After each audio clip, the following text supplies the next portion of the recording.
Okay, Sylvia Plath. Sylvia Plath भी American poet है, novelist है, शॉर्ट स्टोरी राइटर है। प्लाथ सिल्विया प्लैथ के बारे में अगर हम बात करें तो ये बहुत बहुत लाइक बंदी थी, यानी इसको फुल ब्राइट स्कॉलरशिप मिली हुई है। लेकिन जो सिल्विया प्लाथ है ना, इसके जो रिलेशनशिप है with her parents, they were quite disturbed. जैसे इसके जो फादर हैं वो भी उनकी भी डेथ बहुत अर्ली एज में हो गई थी डायबिटीज की वजह से। इनको इनको वैसे भी कुछ डिफरेंट दूसरे प्रॉब्लम्स भी थे, लंग कैंसर वगैरह का इशू था जिसकी वजह से इसके फादर की डेथ हो गई। लेकिन प्लाथ के बड़े एक कॉम्प्लिकेटेड किस्म के रिलेशनशिप थे अपने फादर के साथ। ये हमें उसकी पोइम डैडी से लगता है। डैडी में इसने अपने फादर को बास्टर्ड तक कहा हुआ है। तो इन तमाम बातों की वजह से हम कह सकते हैं कि Plath was in love hate relationship with her father. तो बड़े कॉम्प्लिकेटेड किस्म के इनके रिलेशनशिप थे। इसके अलावा इन्होंने इस प्लाथ ने अपनी अर्ली एज में भी एक दफा सुसाइड कमिट करने की कोशिश की थी, बहुत अर्ली एज में, when she was only in her teen ages. तभी उसने एक दफ़ा सुसाइड कमिट की थी। पॉसिबल रीजंस यही हैं कि वो उसका जो फैमिली इन्वायरमेंट है वो डिस्टर्ब था। इसके अलावा प्लाथ सिजोफ्रेनिक भी थी, यानी उसको थोड़ा सा मेंटल इलनेस का भी इशू था। लेकिन इसके साथ वो एक एक्सेप्शनली इंटेलिजेंट बंदी थी, यानी उसने फुल ब्राइट स्कॉलरशिप लिया था कैम्ब्रिज यूनिवर्सिटी के लिए। अब फुल ब्राइट स्कॉलरशिप कैम्ब्रिज के लिए उन्हीं बंदों को मिलता है जो बहुत एक्सेप्शनली लाइक हो। तो प्लाथ अमेरिकन थी, लेकिन कैम्ब्रिज कहाँ पे है? कैम्ब्रिज यूनिवर्सिटी ब्रिटेन में है, इंग्लैंड में है। तो इसको वहाँ के लिए फुल ब्राइट स्कॉलरशिप मिली थी। इसके अलावा उसने, जब वो कैम्ब्रिज में थी और इससे पहले भी, उसने लिखना शुरू कर दिया। और इसी दौरान उसने उसकी जो मुलाकात है वो टेड ह्यूज से भी हुई। टेड ह्यूज को हम लोग ऑलरेडी पढ़ चुके हुए हैं। अब 1956 में इसकी टेड ह्यूज के साथ ब्लूम्सडे पे शादी हो गई। और इसके बाद इनकी काफ़ी एक इनिशियल जो ईयर्स थे ना, वो काफ़ी प्रोडक्टिव थे for both Ted Hughes and Sylvia Plath. काफ़ी एक इनके वो लवली रिलेशनशिप थे और इनकी काफ़ी आपस में अच्छे रिलेशनशिप थे। लेकिन हुआ कुछ यूं कि जो टेड ह्यूज है, he started dating with another girl. अब जब टेड ह्यूज किसी और में इंटरेस्टेड हो गया तो प्लाथ की, सिल्विया प्लाथ के जो रिलेशनशिप है वो ह्यूज के साथ काफ़ी ज़्यादा डिफिकल्ट टाइम पीरियड के अंदर आ गई। इनफैक्ट सिल्विया प्लाथ ने टेड ह्यूज को छोड़ दिया और इसके उस टाइम 3 बच्चे थे। ये अपने 3 बच्चों के साथ लंदन में रहना शुरू हो गई। इसने एक फ्लैट रेंट पे ले लिया और तब इसने अपनी जो जिंदगी है उसने उसको ऐसे खत्म किया कि उसने गैस सिलेंडर्स जो से हैं, कहते हैं कि उसने दरवाजों तक के जो नॉब है नीचे हैं वहां तक उसने बंद कर दिए ताकि उसके बच्चों तक जो गैस का प्रेशर है वहां तक ना पहुंचे। और जो गैस सिलेंडर है उसके फटने से शी एक्चुअली डाइड, और ये उसने इंटेंशनली किया था। अब इसके बाद सिल्विया प्लैथ की डेथ के बाद टेड ह्यूज को ट्रेटर कहा जाने लगा। जो फेमिनिस्ट राइटर्स हैं वो तो टेड ह्यूज को बहुत बातें किया करती थी कि सिल्विया प्लैथ ने टेड ह्यूज की वजह से शादी की है। और टेड ह्यूज की भी जो रेपो है वो काफी हद तक डाउनफॉल का, डिक्लाइन का शिकार हो गई थी सिल्विया प्लैथ की डेथ के बाद। लेकिन इसके बाद उसने, टेड ह्यूज ने भी कुछ कलेक्शन ऑफ पोइम्स अपनी पब्लिश करवाई जिसमें उसने पब्लिकली स्टेट किया कि भाई मेरे इस तरह के कॉम्प्लिकेटेड रिलेशनशिप नहीं थे। लेकिन टेड ह्यूज के साथ एक और होता कुछ यूं है कि इसके बाद टेड ह्यूज का जिसके साथ अफेयर था ना, उसने भी सुसाइड कमिट कर ली थी। So it was something like कि टेड ह्यूज की जिंदगी में जितनी भी औरतें आई थी, they were quite complicated in a sense. लेकिन हम टेड ह्यूज को बिल्कुल जिम्मेदार नहीं कह सकते हैं सिल्विया प्लैथ की डेथ का, क्योंकि सिल्विया प्लैथ एक दफा पहले भी अपनी टीन एजेस में भी सुसाइड कमिट करने की कोशिश कर चुकी हुई थी। लेकिन बहरहाल इन तमाम बातों को छोड़ के जो सिल्विया प्लैथ हैं, एक चीज है उनमें कि उनकी जो पोइट्री है, ये it's quite remarkable, especially when it comes to exploring the new genres, new era of poetry. जैसे कन्फेशनल पोइट्री में उनका एक नया जॉनरा आया। कन्फेशनल पोइट्री क्या है कि जो पोइट है इससे पहले अपनी पर्सनल लाइफ को पोइट्री में डिस्कस नहीं किया करते थे, लेकिन सिल्विया प्लाथ अपनी पर्सनल लाइफ को डिस्कस किया करती थी अपनी पोइट्री में। तो इसीलिए ये जो जॉनरा है इसको कन्फेशनल पोइट्री का नाम दिया गया, कि इसमें प्लाथ कन्फेशंस कर रही होती थी कि what ever I am saying it's actually the fact. अब इसके अलावा प्लाथ को अपनी अनकन्वेंशनल पोइट्री की वजह से डिफरेंट अवार्ड से भी नवाजा गया।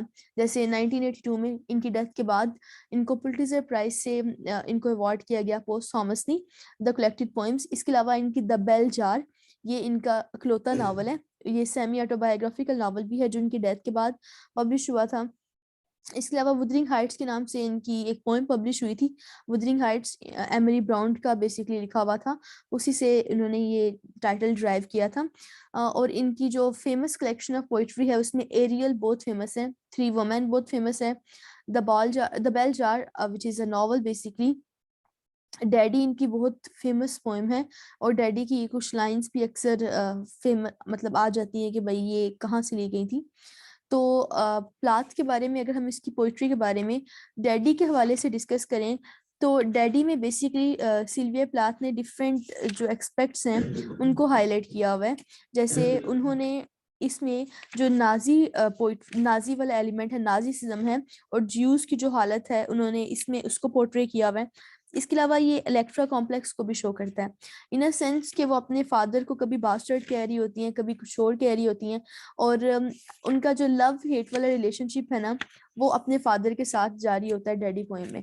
तो इस हवाले से कहते हैं कि इसमें इलेक्ट्रा कॉम्प्लेक्स भी है, इसमें अपने फादर के साथ जो कॉम्प्लिकेटेड रिलेशनशिप है उनको भी एक्सप्लोर किया गया हुआ है। तो डिफरेंट जो थीम्स हैं वो डैडी में उन्होंने एक्सप्लोर की हुई हैं। खास तौर पे जो ज्यूज हैं उनके साथ सिंपथी का इजहार किया हुआ है डैडी में उन्होंने। और इसमें उन्होंने लाइक शी एक्सप्लिसिटली स्टेटेड कि जो नाजी है या हिटलर है, उन्होंने किस तरह से जो ज्यूज हैं उनको फर्नेसीज के अंदर उन्होंने घुमाया और इसके बाद उन्होंने ज्यूज के साथ बहुत बुरा सलूक किया। तो इस हवाले से ये सारी की सारी पोइम डैडी जोन सी है वो रिमार्केबल है। इसके अलावा प्लाथ की जो लेडी लेजरस है इसके हवाले से भी अक्सर कहा जाता है कि इसकी थीमेटिक वैल्यू क्या है। तो लेडी लेजरस में भी उन्होंने ज्यूज का जो ट्रीटमेंट है उसको डिस्क्राइब किया हुआ है, not only in Lady Lazarus but also in Daddy. इन दोनों में उन्होंने जो ज्यूज का ट्रीटमेंट है नाजी पार्टी ने जो किया था हिटलर के दौर में, वो सारा के सारा उन्होंने इलेबोरेट किया हुआ है। इसके अलावा इनकी जो बी इमेजरी है वो काफ़ी फेमस है। बहुत सी जो फेमिनिस्ट राइटर्स है ना वो सिल्विया प्लाथ के बारे में ये बहुत कहती हैं कि जो सिल्विया प्लाथ हैं वो फीमेल्स के बारे में बहुत कुछ लिखा करती थी या इनसे सिंपैथी का इजहार करती हैं। तो उसमें बी बॉक्स या बी इमेजरी इनकी इस सेंस में इम्पोर्टेंट है। एरियल में स्पेशली उन्होंने ये बी इमेजरी वगैरह का जिक्र किया हुआ है। तो बी इमेजरी इस सेंस में इम्पोर्टेंट है कि जो बी का बॉक्स होता है ना यानी शहद का जो डब्बा होता है, शहद के डब्बे को वो डिनोट कर रही होती हैं। बेसिकली बी से वो रिप्रेजेंट कर रही होती हैं स्लेव ट्रेड और रिप्रेस्ड जो इमोशंस है ना उसको वो बी बॉक्स के साथ कंपेयर करती हैं कि जिस तरह से बी बॉक्स के अंदर शहद के डब्बे के अंदर शहद की जो मक्खियां हैं वो कैद हैं, इसी तरह से जो स्लेव्स हैं वो भी कैद हैं। और जो इंसान अपने रिप्रेस्ड इंसान के जो इमोशंस हैं वो भी एक बॉक्स के अंदर रिप्रेस्ड है। और इसके बाद वो ये इस बात की तरफ रेफरेंस देती हैं कि हमें ये जो स्लेव्स हैं they all should be freed just like the bees, जो शहद की मक्खियां हैं उनकी तरह ये जो स्लेव्स हैं उनको भी फ्री होना चाहिए। और ये कि ये जो टायरेनिक इरा है जिसमें वो बी बॉक्स के अंदर सारी इमेजेस डिस्क्राइब करती हैं, इसको भी सून शुड बी एंडेड। इसके अलावा क्योंकि इन्होंने खुद भी सुसाइड कमिट की थी तो इनका बेसिकली ये जो पोएम्स हैं they are quite remarkable when it comes to death imagery. तो डेथ इमेजरी के हवाले से इनकी जो पोएम्स हैं ऐसे जैसे इनकी ये फेवरेट जो थीम है ना वो सिल्विया प्लाथ की डेथ है। और इसके अलावा माल ट्रीटमेंट ऑफ मेल्स, एक जो हेटर्ड है ना मेल्स के लिए, वो भी हमें प्लाथ के वर्क्स के अंदर शो होती है। So that's all about Sylvia Plath. Next is Arthur Miller. Miller American writer थे, प्ले राइट थे, एसेइस्ट थे, 20th सेंचुरी अमेरिकन थिएटर का एक बड़ा नाम है। और इनका एक वो प्ले जिससे इन्हें बहुत ज्यादा शोहरत मिली वो तो obviously Death of A Salesman है, लेकिन द क्रूसिबल भी इक्वली इम्पोर्टेंट है और इक्वली फेमस भी है। इसके अलावा A View from the Bridge, All My Sons, ये इनके कुछ इंपॉर्टेंट है। इसके अलावा उन्होंने स्क्रीन प्लेस वगैरह भी लिखे हैं। और इनका जो Death of a Salesman है इसको तो one of the best American plays कहा जाता है। और one of the best American plays के अलावा जो Death of a Salesman है इसने अमेरिकन ड्रीम को जिस तरह से डिफाइन किया है शायद ही कोई दूसरा प्ले डिस्क्राइब कर सके इसको। और इसके अलावा डेथ ऑफ ए सेल्समैन ने ट्रेजेडी का कॉन्सेप्ट चेंज कर दिया था, तो इस हवाले से it's like a new thing.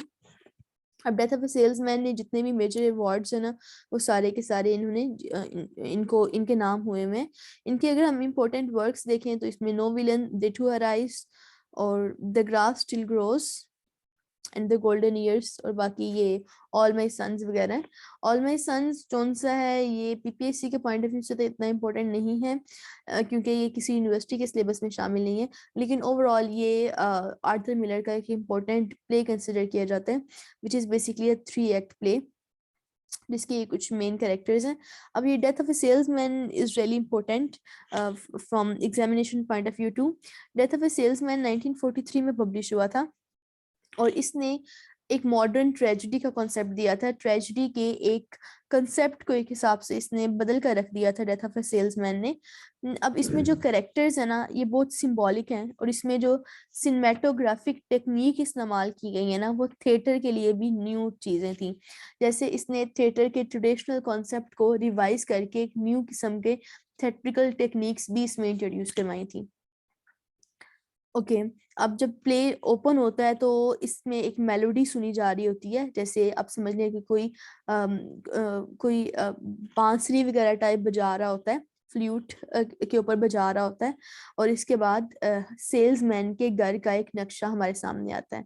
अब इसमें जो विली लोमैन है, अब इनके नाम भी बहुत सिंबॉलिक हैं। लोमैन, लोमैन जैसे वो लो क्लास से बिलोंग रखता था, तो अब एक बंदा है, सेल्समैन है, विली लोमैन। अब ये जो विली है, ये एग्जॉस्ट हो गया हुआ है, थक गया हुआ है, 63 ईयर्स ओल्ड है, अभी तक रोजी रोटी के चक्कर में फंसा हुआ है, और उसको समझ नहीं आ रही है कि जो उसने इतने ख्वाब देखे थे, अमेरिकन ड्रीम आपको यही ख्वाब दिखाता है ना, कि अमेरिका में जो भी बंदा आएगा और जो भी वो एफर्ट करेगा, वो उसको like they can get each and everything if they work hard in America. American dream basically आपको इस चीज के हवाले से प्रॉमिसिंग करता है। और इसमें ना उन्होंने ये सारे चक्कर के बारे में बताया हुआ है, ये जो किस्तों पे चीजें लेना और सारा कुछ। अब जो अमेरिका है, इसके अंदर यही कुछ हो रहा था, लोग अपने स्टेटस को बुलंद कर रहे थे, सारा कुछ कर रहे थे, और वो मटेरियलिस्टिक काफी हद तक हो गए हुए थे। अब विली लोमैन भी ऐसा एक बंदा है जो कि क्या करता है, उसने अपनी सारी की सारी जिंदगी एफर्ट की है, और साथ ही साथ एक अमेरिकन ड्रीम के इम्प्रेशन के अंदर उसको ये लग रहा है कि किसी भी इंसान के लिए आगे बढ़ने के लिए ना, सिर्फ एक अच्छी पर्सनैलिटी रिक्वायर्ड है। अगर आपके पास अच्छी पर्सनैलिटी है ना, तो you can get each and everything. अब इसमें ये है, अब विली बिगनिंग में तो ये समझा था कि वो गुड लुकिंग है, उसके बच्चे भी काफी गुड लुकिंग है, हैंडसम है, and they can get each and everything in life. लेकिन होता कुछ यूं है कि जब नॉवल का ड्रामे का आगाज होता है, तो वो काफी थका हुआ है, परेशान भी है, उसके कुछ एक्सीडेंट्स भी हो चुके हुए हैं, और उसकी बीवी इस हवाले से काफी परेशान भी है कि विली भाई, तुम आजकल क्या कर रहे हो, तुम्हारे इतने एक्सीडेंट्स भी हो रहे हैं, तुम्हारी मेंटल स्टेट भी स्टेब्लिश नहीं है, तो तुम ऐसा करो, तुम अपने बॉस के पास जाओ, और अपने बॉस, उसके बॉस का नाम होता है हॉवर्ड वैगनर, अपने बॉस के पास जाओ और उससे बोलो कि तुमसे इतना काम ना करवाए, तुमने अपनी सारी जिंदगी इस कंपनी को दे दी है, तो अब तुम्हें एटलीस्ट तुम्हारे इलाके में कोई ना कोई काम करने दे, तुम्हें इलाके से बाहर ना भेजे। तो इसके बाद जो विली है वो कहता है ठीक है, मैं बात करूंगा अपने बॉस से, और इसके साथ वो बात करता है कि भाई जो हमारे दोनों बेटे हैं ना, बीफ और हैप्पी, हैप्पी उसका नाम होता है और बीफ होता है एक का, ये दोनों ही निकम्मे निकले हैं, यानी इन्होंने हमें बहुत डिसअपॉइंट किए हैं, दोनों ही कुछ बन नहीं पाए हैं। तो उसकी बीवी से हौसला देती है। इसके बाद जो विली लोमैन है वो किचन में चला जाता है। अब वो जो विली के दोनों बेटे होते हैं ना, ये सारी की सारी कन्वर्सेशन सुन रहे होते हैं, वो देख रहे होते हैं कि भाई इनके जो फादर हैं वो वरीड है, परेशान है, और विली को भी ना डिप्रेशन की वजह से, या उसके जो ख्वाब पूरे नहीं हुए हैं, अमेरिकन ड्रीम का जो एक तासुर है वो टूटने की वजह से वो काफी परेशान होना शुरू हो जाता है, और उसकी वजह से वो खुद से बातें किया करता है, वो अपने माजी को याद किया करता है। और अपने माजी में उसको एक अंकल बेन का जो करेक्टर है ना, ये इसका एक ओल्डर ब्रदर होता है विली का, तो ये काफी रिच हो जाता है, ये अलास्का चला जाता है किसी और स्टेट में, वहां पे उसे कोई डायमंड टाइप चीजें मिल जाती हैं, और वो डायमंड का बिजनेस करना शुरू हो जाता है, और वो बहुत रिच हो जाता है। तो विली भी ये कहता है कि मेरे हाथ भी कोई ऐसी लॉटरी लगे जिसकी वजह से मैं कुछ ऐसा कर सकूं। तो इसके बाद बीफ और हैप्पी जो इसके दोनों बच्चे होते हैं विली के, ये दोनों याद करते हैं कि भाई हमारा जो बचपन है ना वो कैसा था, and how our father has been completely change now, और in the past what we are used to do, और हमारे जो फादर हैं उनकी जो मेंटल डिजेनरेशन है वो कितनी ज्यादा हो रही हुई है।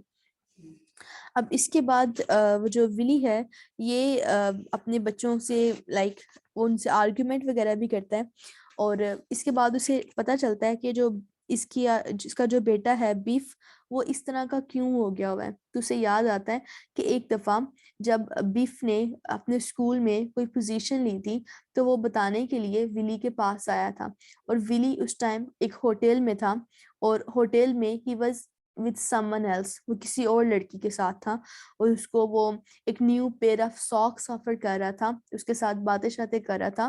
और जब बीफ को अपने बाप की ये वाली रियलिटी पता चली कि उसका बाप उसकी अपनी मदर के साथ सिंसियर नहीं है, तो उस वक्त के बाद से बीफ बिगड़ना शुरू हो गया।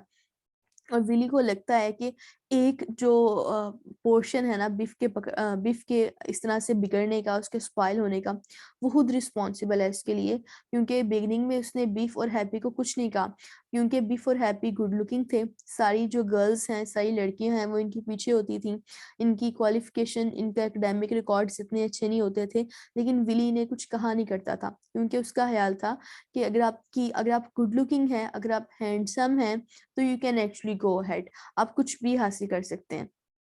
लेकिन अब ऐसा कुछ भी नहीं होता है। अब जो बीफ और हैप्पी दोनों एक अनसक्सेसफुल किस्म के बंदे हैं। नेक्स्ट जब विली से वाले से सोचता होता है कि नेक्स्ट डे जो विली है वो अपने बॉस के पास जाता है और उसे कहता है कि आप मुझे ना सिर्फ अ, इस सिटी में, मेरे टाउन में मुझे कोई जॉब दे दें, क्योंकि मेरे से अब इतना इतना फिरा नहीं जाता, क्योंकि सेल्समैन है, जगह जगह जाके उसने चीजें बेचनी होती हैं।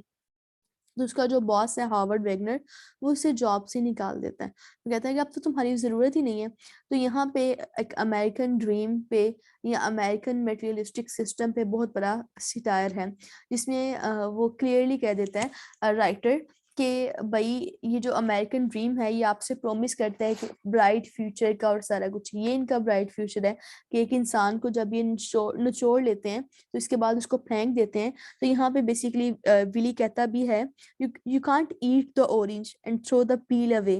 A man is not a piece of fruit. कि जो इंसान है उसमें और एक पीस ऑफ फ्रूट में जरा फर्क है। आप ये नहीं कर सकते कि आपने एक फ्रूट खाया है, आपने एक माल्टा खाया है, आपने माल्टा खा लिया और उसका छिलका फेंक दिया।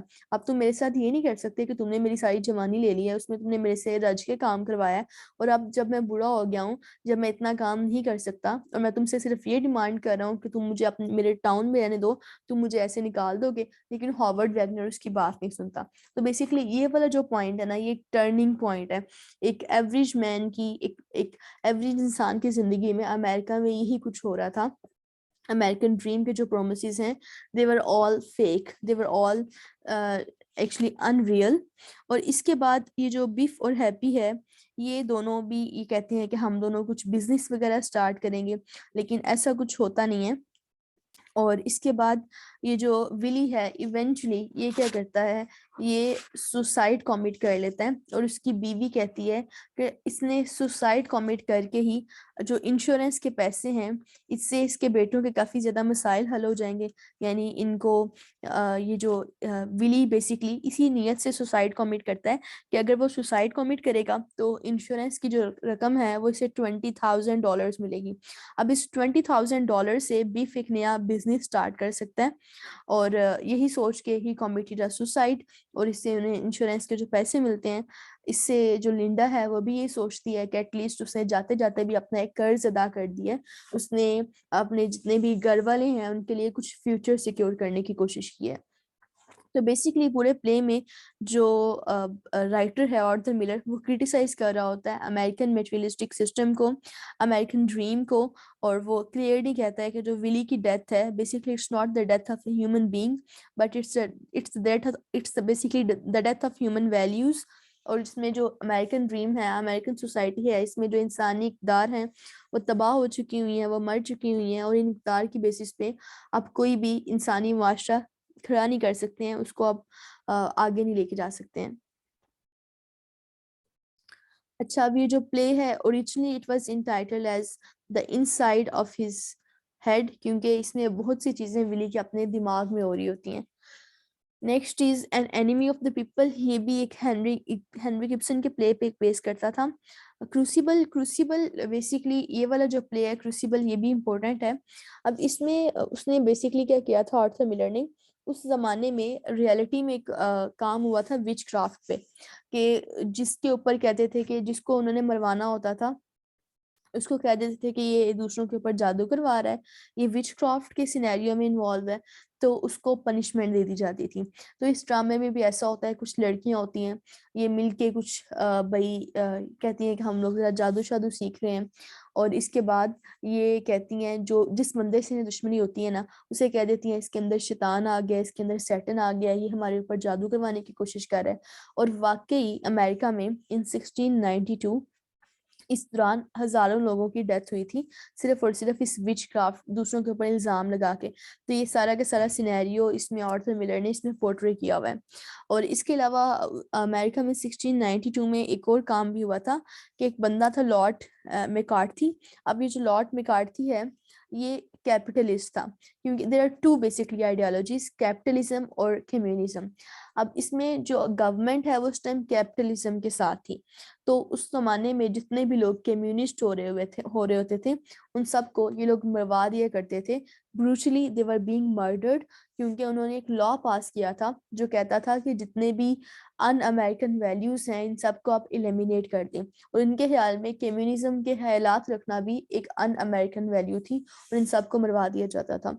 सो the whole thing is being portrait in the Crucible. Next is a View from the Bridge, A Memory of Two Mondays, ये भी इम्पोर्टेंट है कुछ। जी नेक्स्ट है एमिली डिकिंसन, ये इम्पोर्टेंट बंदी है। एमिली डिकिंसन अमेरिकन पोइट थी, और इनकी जितनी भी पोइट्री है इसमें डेथ इमेजरी बेतहाशा है, यानी death was basically the favourite theme of Emily Dickinson. और इनकी अगर हम पर्सनल लाइफ के बारे में थोड़ी सी बात करें, तो इनका फैमिली इन्वायरमेंट बहुत स्ट्रिक्ट था। इनके जो फादर हैं he was quite hard, he was quite strict on her daughters. और एमिली डिकिंसन शुरू से ही वीक हेल्थ से सफर कर रही थी, इनकी जो हेल्थ है वो इतनी अच्छी नहीं थी, इनकी जो हेल्थ है वो इतनी अच्छी नहीं थी, और इसकी वजह से उन्हें कॉलेज से भी रिमूव कर दिया गया। और ये अमेरिकन सिविल वॉर से बहुत ज़्यादा मुतासिर हुई थी। अमेरिकन सिविल वॉर क्या थी? अमेरिकन सिविल वॉर 1861 से 1865 तक चली थी। और अमेरिकन सिविल वॉर बेसिकली उसके अंदर नॉर्थ और साउथ जो स्टेट्स हैं इनके दरमियान में आपस में काफ़ी ज़्यादा डिफरेंसेस थे। यानी जो साउथ बेसिकली जो स्टेट्स हैं, साउथ स्टेट है, इसके अंदर स्लेव्स रहते थे, जो कि चाहते थे कि उन्हें इक्वल राइट्स मिले, उन्हें उनको गुलामों जैसा सलूक ना बढ़ता जाए उनसे, क्योंकि आपको पता है कि अफ्रीका से काफी ज्यादा गुलाम ट्रेड करके अमेरिका में लेके जाया करते थे। तो वो साउथ स्टेट्स में जाके बस गए। अब जैसे जैसे वो ज्यादा होते गए, उनकी पॉपुलेशन बढ़ती गई, तो उनको अवेयरनेस आई, तो डिफरेंट मूवमेंट्स चली। इसमें हम मार्टिन लूथर जूनियर की भी मूवमेंट देखते हैं, हम इसके अंदर मैल्कम एक्स की भी मूवमेंट देखते हैं। तो डिफरेंट जो औरतें हैं या डिफरेंट जो मेल फिगर्स हैं, प्रोमिनेंट फिगर्स हैं, वो उठे थे और उन्होंने जो साउथ स्टेट्स की इंडिपेंडेंस के लिए बात की थी। तो उसमें जो साउथ स्टेट्स बेसिकली हैं, उन्होंने उनका और नॉर्थ स्टेट्स का आपस में क्लैश हुआ था, और इसके बाद इवेंचुअली साउथ स्टेट्स जीत गई थी और स्लेवरी खत्म हो गई थी। लेकिन स्लेवरी तो खत्म हो गई थी, लेकिन इस सिविल वॉर के दौरान बहुत से लोग मारे गए, और एमिली डिकिंसन भी सिविल वॉर से काफी ज्यादा मुतासिर हुई, क्योंकि इसकी अपने बहुत से जो फैमिली फ्रेंड्स हैं they were died in that civil war. और एमिली डिकिंसन के जब बहुत से जो चाहने वाले हैं, बहुत से जो दोस्त हैं, बहुत से फैमिली फ्रेंड्स हैं, उसकी अमेरिकन सिविल वॉर में डेथ हो गई। तो इसके अलावा एमिली शुरू से बहुत शाय थी, लेकिन जब उसकी जो इन्वायरमेंट है, जब उसको स्कूल से भी रिमूव कर दिया गया, फैमिली इन्वायरमेंट इतना सिक था, इतना स्ट्रिक्ट किस्म का था, तो उसकी जो शाइनेस है वो मजीद बढ़ती गई। और एक टाइम उसके ऊपर ऐसा आया कि वो सोशल सर्कल में अनफिट महसूस करती थी, वो किसी के साथ बैठ के बात नहीं कर सकती थी, किसी स्ट्रेंजर के साथ। I mean she use to feel uncomfortable when someone else was around her. तो इसने सिक्लूजन में आ गई, बिल्कुल बिल्कुल ये एक अलहदा रहना शुरू हो गई। और उसी दौरान उसने बहुत सी पोएम्स लिखी जिसमें उसने डिफरेंट थीम्स को एक्सप्लोर किया, डिफरेंट अनकन्वेंशनल मेटाफर्स, कंसीट्स वगैरह इस्तेमाल करके पोइट्री लिखी। और शायद उसकी पोइट्री किसी के सामने ना आती अगर उसकी बहन इतना काम ना करती।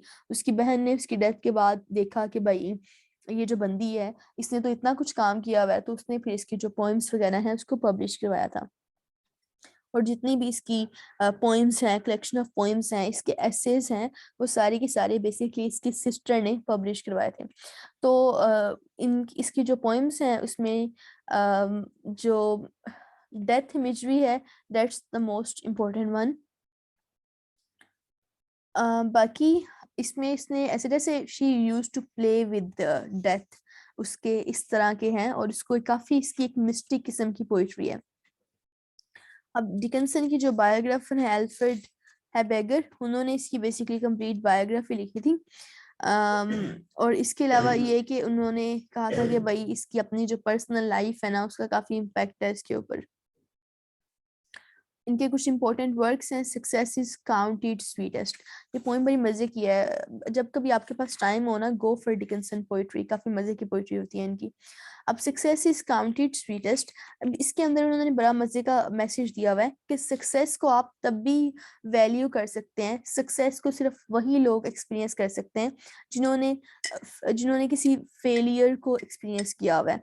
जस्ट लाइक जो विक्ट्री है वो फॉलन सोल्जर ज्यादा फील कर सकता है, क्योंकि जब उसे लॉस फील होता है और लॉस के बाद जब उसे विक्ट्री मिलती है तो इट्स मोर इम्पोर्टेंट। तो सक्सेस भी तभी वैल्यू की जाती है जब आपने कभी फेलियर को एक्सपीरियंस किया हो। Hope is a thing with feathers, इसमें वो एक होप का मैसेज देती हैं। To fight loud is very brave, और इसके अंदर उनकी जो करेजियस स्पिरिट है वो नजर आती है। Because I could not stop for death, अब because I could not stop for death तो बीए के सिलेबस में भी इंक्लूड है, होप कि आपने पढ़ी होगी। कि अब इसके अंदर ये कि वो खुद एक जो डेथ है वो एक चरियाट, एक बग्गी में बैठ के आती है और इनको साथ लेकर जाती है। इस तरह से कुछ और भी इनकी पोएम्स हैं, जैसे I felt a funeral in my brain, जिसके अंदर वो अपना जो फ्यूनरल है वो सोचती हैं कि जब उनकी डेथ हो जाएगी तो फिर क्या क्या होगा। तो पूरी की पूरी वो जो अपने ब्रेन के अंदर उसको देखती हैं, महसूस करती हैं और उसको लफ्जों में वो डिस्क्राइब करती हैं। And I am nobody, who are you, I had no time to have, because ये इनकी कुछ इंपॉर्टेंट पोएम्स हैं और जिसके अंदर उनकी जो फेवरेट थीम्स वगैरह हैं वही इलेबोरेट की गई हैं। That's all about Emily Dickinson. Next is Benjamin Franklin. तो ये एक तो ये founding fathers of the United States में भी हैं, फर्स्ट अमेरिकन हैं जिन्होंने लाइक बेसिकली जिन्होंने अपनी अर्ली कैंपेनिंग की फॉर कॉलोनियल यूनिटी। और इसके अलावा ये स्पोक्समैन भी रह चुके हैं लंदन की बहुत सी कॉलोनीज के। और इनका बेसिकली पॉलिटिकल बैकग्राउंड ज़्यादा था। इनकी जो बायोग्राफी है इसको the great American biography of the colonial period भी कहा जाता है। The next is James Lowell, ये भी एक अमेरिकन रोमांटिक पोइट थे, डिप्लोमेट भी थे, फायरसाइड पोइट्स के साथ एसोसिएटेड थे ये।